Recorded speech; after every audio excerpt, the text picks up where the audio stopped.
नमस्ते बच्चों, Sonia Verma Hindi classes YouTube channel में आप सभी का स्वागत है। और आज की वीडियो महाकवि कालिदास से संबंधित जानकारियों से जो मैंने पहला भाग कल अपलोड किया था उसका दूसरा भाग है। आज हम महाकवि कालिदास से संबंधित महत्वपूर्ण जानकारियों एवं उनके दो रचनाओं से जानकारी प्राप्त करेंगे। तो चलिए वीडियो को आरंभ करते हैं। बच्चों, कल की वीडियो में हमने महाकवि कालिदास की 5 रचनाओं के विषय में जानकारी प्राप्त की थी और आज हम उनकी अगली यानी कि छठी रचना के विषय में भी देख लेते हैं। और उनकी छठी रचना है कुमार संभवम। यह एक महाकाव्य है। इस महाकाव्य की कथा 17 सर्गों में विभक्त है। इस महाकाव्य में शिव पार्वती विवाह, कार्तिकेय जी का जन्म व तारकासुर वध की कथा महाकवि कालिदास ने वर्णित की है। यह महाकाव्य संस्कृत साहित्य में अपनी उपमाओं के लिए अत्यंत प्रसिद्ध है। इस महाकाव्य से ही उपमा कालिदासस्य सूक्ति प्रसिद्ध हुई थी। अब हम रघुवंश महाकाव्य के विषय में जानकारी ले लेते हैं। तो रघुवंश महाकाव्य महाकवि कालिदास का अंतिम महाकाव्य है और इस महाकाव्य में 19 सर्ग हैं। इस महाकाव्य में 1569 श्लोक हैं एवं इस महाकाव्य में 31 राजाओं का वर्णन हमें प्राप्त होता है। रघुवंश महाकाव्य का आरंभ राजा दिलीप से हुआ है। इस महाकाव्य में महाकवि कालिदास ने इक्ष्वाकु राजाओं या रघुवंशी राजाओं या सूर्यवंशी राजाओं का बड़ा सारगर्भित वर्णन किया है। संस्कृत साहित्य पर आने वाले जो क्वेश्चन हैं जो हिंदी टीजीटी पीजीटी परीक्षाओं में पूछे जाते हैं, मैंने कल उनका प्रारूप भी आपको बताया था। कुछ प्रश्नों के प्रारूप को हम फिर से समझ लेते हैं। जैसे यदि कुमार संभव से कोई प्रश्न बनेगा तो वह बन सकता है कि किस महाकाव्य से कालिदास की उपमा सूक्तियों को उपमाओं के लिए प्रसिद्ध माना गया, या उपमा कालिदास से किस महाकाव्य से प्रसिद्ध हुआ। या रघुवंशम से हम पूछ लेते हैं कि रघुवंश महाकाव्य में कितने सर्ग हैं, या महाकवि कालिदास का अंतिम महाकाव्य कौन सा है। तो संस्कृत साहित्य से जो प्रश्न बनेंगे उनका प्रारूप यही होगा। अब हम महाकवि कालिदास से संबंधित महत्वपूर्ण जानकारी को देख लेते हैं। जैसे कि आप सभी जानते होंगे कि महाकवि कालिदास अपने आरंभिक जीवन में एक मूर्ख व्यक्ति के रूप में प्रसिद्ध रहे हैं, किंतु महाकाली की उपासना के पश्चात उन्हें ज्ञान की प्राप्ति हुई और वह कालिदास के नाम से प्रसिद्ध हुए। उनकी पत्नी राजकुमारी विद्योत्मा थी। कभी कभी टीजीटी पीजीटी परीक्षा में उनकी पत्नी का नाम भी पूछा गया है। यहाँ पर हम महाकवि कालिदास से संबंधित अन्य महत्वपूर्ण जानकारियों को देख लेते हैं। तो उपमा कालिदास से उनके लिए है उक्ति प्रसिद्ध है।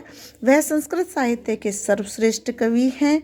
विद्वानों ने कालिदास को रघुकार भी कहा है। और रघुकार किस कारण कहा है? क्योंकि उन्होंने रघुवंश जैसा महाकाव्य भगवान श्री राम के वंश पर आधारित करके लिखा है। तो रघुवंश महाकाव्य के कारण उन्हें विद्वानों ने रघुकार भी कहा है। कालिदास राजा विक्रमादित्य के नवरत्नों में से एक थे। कालिदास को जयदेव ने कविता कामिनी विलास, आचार्य दंडी ने वैदर्भी रीति का उद्भावक कहा है। अन्य विद्वानों ने उन्हें प्रकृति कवि, दीप शिखा कालिदास जैसी उपाधियों से विभूषित किया है। बाणभट्ट ने कालिदास की सूक्तियों को आम्र मंजरी के समान बताया है। जिस प्रकार आम पर मोल आता है, यानी कि जब आम बनने से पहले उसका जो फूल होता है उसे मंजरी बोलते हैं, तो जो उनकी सूक्तियाँ हैं वह कोमल कांत पदावलियों से युक्त हैं। इस कारण महाकवि बाणभट्ट ने उनकी सूक्तियों को आम्र मंजरी के समान बताया है।